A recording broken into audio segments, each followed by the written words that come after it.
আয় আল্লাহ রব্বুল আলামিন, আমরা তো গুনাহ করতে করতে আমাদের হাতগুলো নাপাক করে ফেলেছি, চোখগুলো নাপাক করে ফেলেছি, মেধা মস্তিষ্ক সমস্ত অঙ্গ প্রত্যঙ্গ তোমার দেয়া পাকগুলাকে আমরা অপবিত্র করে ফেলেছি। আয় আল্লাহ, গুনাহ করতে করতে আমাদের হাতগুলোকে এমন ভাবে নাপাক করে ফেলেছি,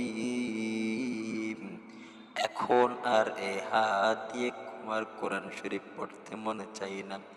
এখন আর এই হাত দিয়ে সৎ কাজের আদেশ করতে মনে চাই না, অসৎ কাজ থেকে নিষেধ করতে মনে চাই না। আয় আল্লাহ, আমরা তো গুনাহ করতে করতে আমাদের মুখ নাপাক করে ফেলেছি, এখন তো আর মুখ দিয়ে সত্য কথা বলতে মনে চাই না।